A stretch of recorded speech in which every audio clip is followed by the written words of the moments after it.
Don't forget to grab your copy of my book, Upwork Essentials, which will teach you how to start getting clients on Upwork in 3 days or less. It normally sells for $32 over on Amazon, but you can get a free digital copy when you go to myjohn.us/essentials. Again, that's myjohn.us/essentials.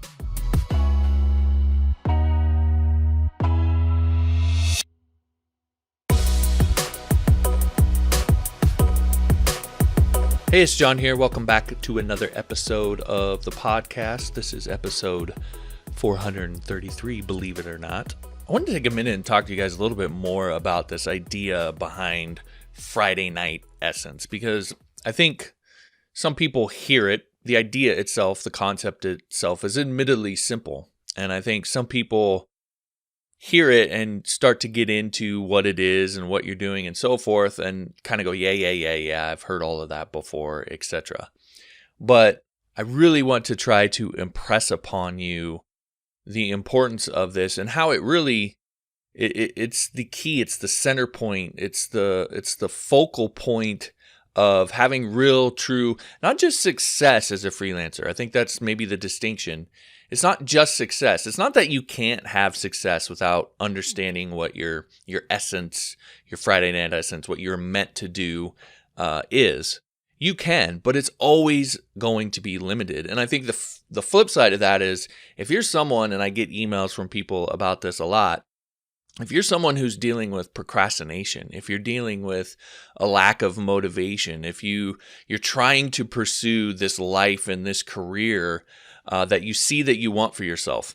This actually goes back to me moving from my 2,000 square foot house and building a tiny home and all this stuff, because in my head, I had built up the idea that what I wanted was stuff. I wanted a big house. I wanted a nice car. I wanted a house that was in a good neighborhood. We were like literally on the backside of the school. You crossed the street and there was a little sidewalk that you walked up, and the school was right there. We lived in a really good neighborhood, big house, nice car. That's what I had built up in my head, that it was the thing that I really wanted, because I had grown up. I basically grew up in a trailer home, right? So in my head, it was all about stuff until I actually got the stuff. And what I realized, it was all empty. It wasn't what I was really after. And that put me down a path of reevaluating everything in my life and realizing that having a big home, we had a 2,000 square foot home that we barely used half of it. I was thinking of stuff, trying to think up stuff to put in the basement of that house. You know, it was 3 bedrooms, 2 bath, and my boys were almost never in their room because they had a little setup down in the basement that they were always at, you know, with their video games and all of their toys and that stuff. So they were almost never in their room. We had a whole other third room because they like to be in the same room together. We had a whole other third room that just didn't get used because there was nobody to put in there at the time. You know, my wife had her little space in the living room that she liked to be in. I had my computer set up and some TV set up downstairs, but it was like we were using maybe 700-800 square feet of that house. And then now I'm paying this large mortgage payment, which I could afford, but it was like I was paying for all this extra space. It was like, what's the point? And it's not making me happy. I'm trying to think of stuff to put into it. And so again, what I'm getting at is I thought that my dream life, what I really wanted in life, was stuff. And again, what I found out having got the stuff is that's not really what I wanted. Actually, what I wanted was on a day in, day out basis to do things that I enjoyed, and to have the things I did on a daily basis have meaning, have impact with other people, right? So it became about what I was actually doing to make money and make my livelihood that mattered, not the fact that I actually made money and a livelihood and the stuff that I was able to get because of that. And so that's what I really want to kind of like get back to is if you're in your head thinking that you're going to work this job and you're going to do this stuff that you don't necessarily like, but it's more marketable, it's more profitable, I'm going to make more money, it's more stable. You're making a more logical calculation, so to speak. And the point of doing all that is so you can have a nice life. And the version of nice life that you're looking at involves you having stuff. Like, I believe, I know we're all different, but I believe that when you actually get there, you're going to feel empty. It's not going to be what you thought. And that actually the key to being happy is making the thing that you do, something that you love, your essence, and making that your living. And sure, you might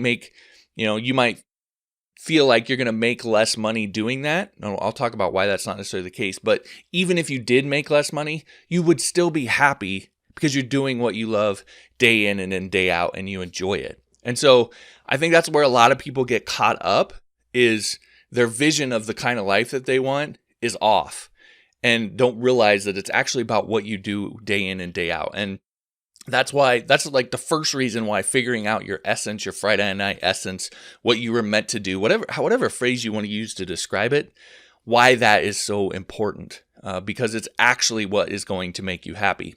The flip side of that, just from a practical point of view, is that as long as you're not doing that thing that really makes you happy, that you really enjoy, that is your downstream focus, then you're always going to be swimming upstream focus, motivation, clarity.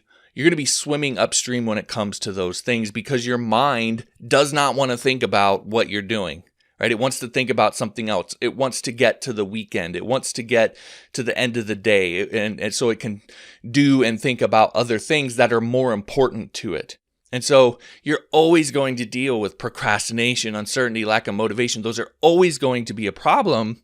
And so what happens is that limits your potential. So the mistake people make in their thinking is they say, well, this thing is more marketable. It's more profitable. It's more practical. It's something that I can, I know better or whatever. And they're looking at the potential of it. Right? I can get more clients, I could get more customers, etc. doing this thing. And it's all about potential. And what I constantly try to remind you is that you still have to actually get hired. You actually have to deliver. You have to perform. So you have to actualize that potential. And the problem comes in is procrastination, lack of motivation, uncertainty, lack of focus.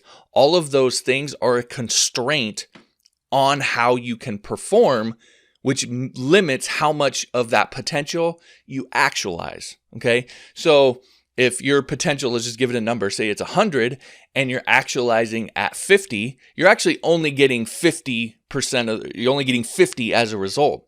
Whereas if you pick something that you truly love and the potential is 70, so it's lower than the other thing, but you actualize 100% of it, you're actually getting more result. So that's like the basic math behind it, but that's the idea here.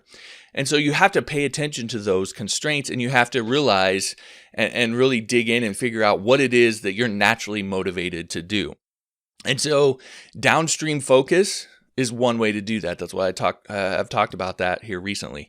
Downstream focus, the thing that your mind naturally sort of gravitates towards. So again, I'll use myself as an example.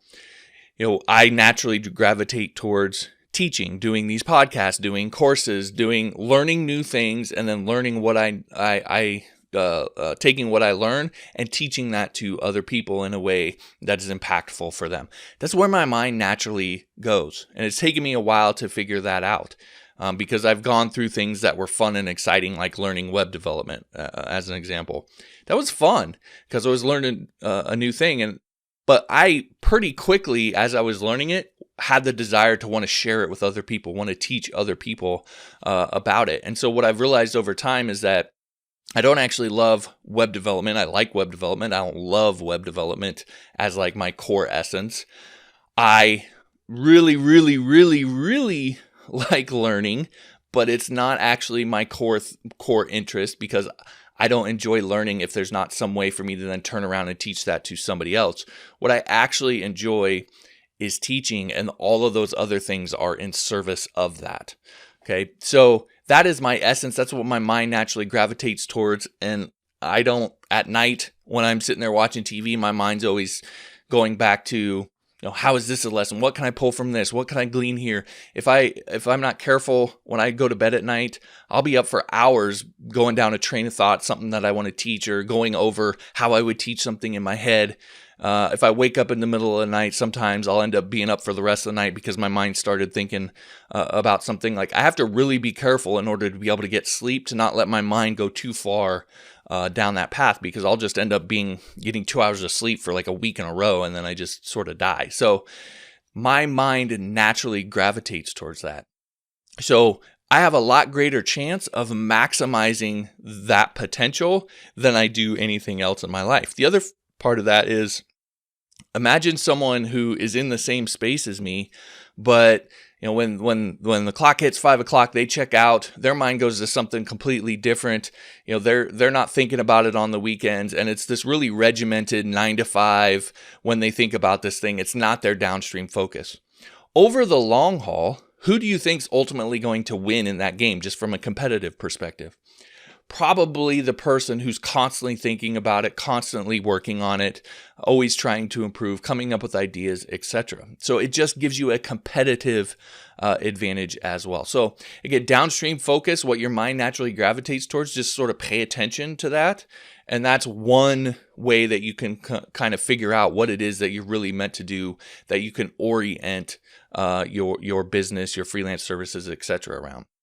The other thing, the other way that you can do it is what's called your Friday night essence. So again, the idea behind Friday night essence is really simple. Friday night is the furthest from Monday. So if you're working a job that you're not necessarily in love with, Friday night is when you're going to be sort of the most euphoric, the most happy, because it's the furthest away from when you have to go back to that job and doing that thing that you don't really like. And so your mind's naturally going to open up, and it's going to gravitate towards doing the thing that you really want to do, because you have the most time available to be able to do it. You feel the most free to just be yourself and do what you want to do on Friday night. And so the idea, again, is just write down some of the things that your mind naturally gravitates towards, and do that for a couple weeks, and just come back and look at the things that you wrote down. And from a logical point of view, just look at it and say, that's something that I really love doing that I think most other people would consider work. So again, going back as an example for myself, when I first started learning web development, I'd spend many a nights up learning code, writing code, etc. Friday nights, Thursday nights, I would spend a ton of time up doing that, which most people would consider work. But it didn't feel like that to me, because I was excited to learn it, and then that ultimately fed into being able to teach it. Okay, so that was something that became obvious to me as I went through that. So that's what you're looking for. You're looking for something that most other people would consider work, but when you're doing it, it doesn't really feel like work to you. Like right now, recording this podcast, most people might feel like this is work, like this is a job. This is what some people do as a part of their work, as a part of their business, etc., that they have to do, but they don't necessarily really love it. Me, I could do this all day, every day. This energizes me. I like doing it. I try to figure out things to be able to talk about, to be able to get on and do it, right? So it just doesn't feel like work to me. That's a signal that is the thing that you were meant to do. And so what happens when you then orient your life and your business, how you make your livelihood around that essence, is you tap into this source of nearly unlimited productive, creative power and potential, because your mind's naturally thinking about it. You're naturally focused on it. It's something you do. It doesn't feel like work, so you could do it for hours and hours and hours. And then you add on top of that the fact that you're getting paid to do it. So now you're motivated by the livelihood side of things. So you put in the survival instinct piece to it. That just sort of takes your natural love and your natural want to do it and just kind of puts it on steroids, right? It makes it even more so, because now the more you do that thing you love, the more of your livelihood you're providing for, the more you make, the more things you get in life, and it just sort of feeds on itself. And that just opens you up to, again, nearly limitless productive power, to where you can just grind on this thing over and over and over and over, and it doesn't bother you one bit. That's how you maximize. That's how you maximize your potential. That's how you actualize fully the potential that you set for yourself.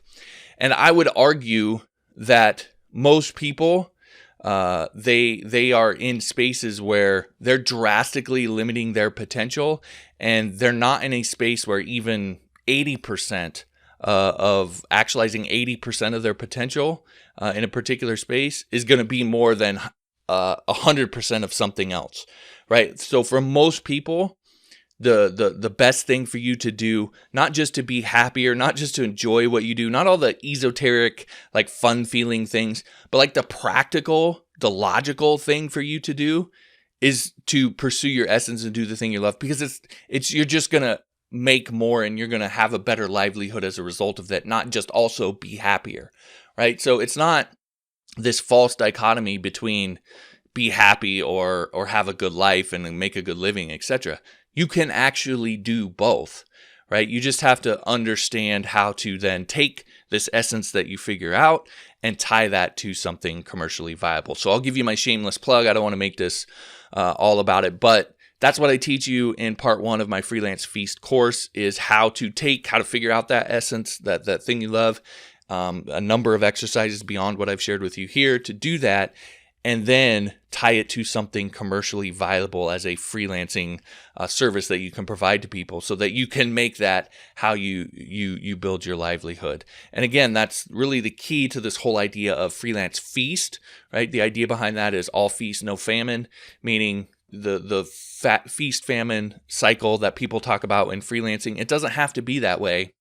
There are things you can do, and the first part of that is tapping into that nearly limitless productive power, doing something you love, so that you're grinding on it and you're performing at such a high level that you become a dominant commodity in your space, in your industry, and people are knocking down your door to work with you because you're performing at such a high level, because you're doing the thing that you love. So that's like the source of everything. That's the key to everything, from a very practical sense, but also from a more esoteric sense of you're just going to be happier and love what you do, and so forth.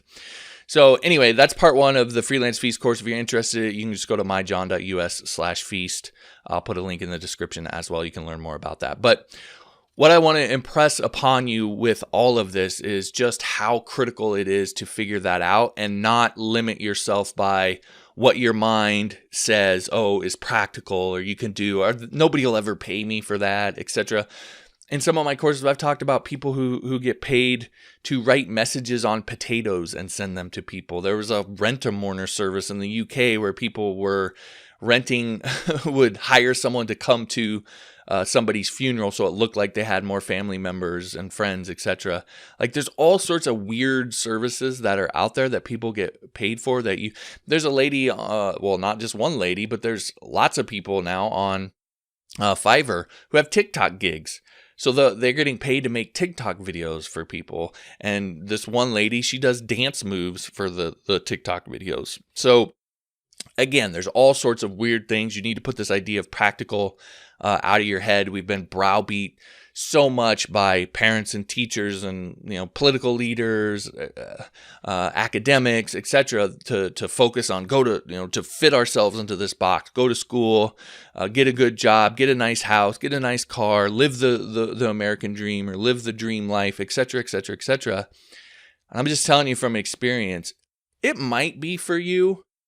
Right? That might be what you really want. That might make you happy, but I'm doubtful that when you reach that point, you'll actually feel the way that you thought that you were going to feel, especially if you get there by doing stuff that you just can't stand. So, something for you to consider. I know that this isn't something that you're going to be convinced of right away. You kind of have to walk that path a little bit, but at least now, having heard this, you have the information and you can keep your eyes open and pay attention. And if that does happen to you, you don't have sort of a little bit of a crisis of conscience where you're like, wait, what's going on with me? It's normal. It's natural. It happens. And there's things that you can do to adjust from there. And if you're brand new in life, I would recommend that if you're someone who's young, maybe just out of school or whatever, I would recommend that you think about this very heavily before you go down a particular career path. I have a son who's 19 years old, and he came to visit a month or so ago and was talking about how he was thinking about changing his major. His whole life he had talked about getting into astrophysics and working on rockets and doing all this stuff. His whole life he had talked about this. And then he's said he was now considering switching his major. And I'm telling you the same thing that I told him. Don't let all of the stuff that other people say about, oh, you can't switch your major. People who switch their major, a lot of times end up not graduating, or you're somehow a bad person if you do this or that, or this is what you wanted to do your whole life. There's certainly something to be said for persistence, but that time in your life, you're figuring yourself out. So don't be afraid to switch up and change things up and really root around and dig around to try and figure out what it is that really you enjoy doing and you love doing. It doesn't have to be perfect. Don't get caught in paralysis by analysis, right? But pick something and start down that path. For me, it was web development, and eventually I figured out that it was teaching, and now I'm in a space where I know exactly what I need to do. I love doing it on a daily basis. It provides for me. It's my livelihood, and I couldn't be happier with how everything turned out, even though it took me a little bit to get to that point. So again, just want to put that information out there for you. So it's something that if you ever face this, or if you're thinking about this or considering this, it's something that you now have at least a little bit of information about what it looks like, and you're not completely confused. So there you go. Hopefully that's a little eye-opening for you and gives you a little bit of value. I appreciate you listening.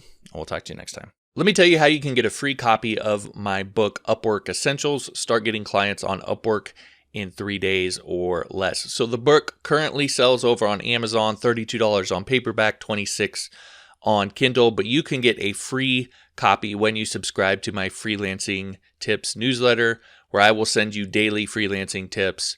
And when you do that, I will give you a free digital copy of Upwork Essentials. So some of the things that you're going to learn inside the book, what I call the slipper statement. So this is a clever way to craft the opening line of your Upwork profile that's based on what psychoanalysts call the scarcity heuristic. And what that does is helps you to immediately grab the attention of your clients and get them to actually read the rest of your profile, look through your portfolio, read your reviews, and give you a fair shot when it comes to whether they want to hire you, invite you to their job, etc., which is 90% of the battle when getting hired on Upwork, because it's so competitive. People receive so many proposals, etc. You need a way to immediately grab their attention and get them to read yours. And that's what the slipper statement does, and using that principle of psychology, the scarcity heuristic. So that's one of the things that you'll learn inside of the book. I also give you a 3-day game plan now used by 7,258 other Upworkers to build your profile, write your first proposals, and get traffic to your Upwork profile so that you can potentially land your first client right away, not waiting around for Upwork, being aggressive, being proactive, and doing it yourself. Third thing, a simple trick I use to land a $2,198 project with my very first Upwork client. So while everybody else is telling you got to pay your dues, you got to put in the time, you got to do low paying jobs, etc., my very first client on Upwork, my very first project was $2,198. And I'm going to show you how I did that. So while everybody else fights for the lowball projects, you can breeze in and potentially take all of the high paying gigs from them. So that's just a few of the things that you'll learn inside the book. And again, like I said, you can get a free digital copy when you subscribe to my freelancing tips newsletter. To get that, just head on over to myjohn.us/essentials. Again, that's myjohn.us/essentials, and you can get that free copy of the book.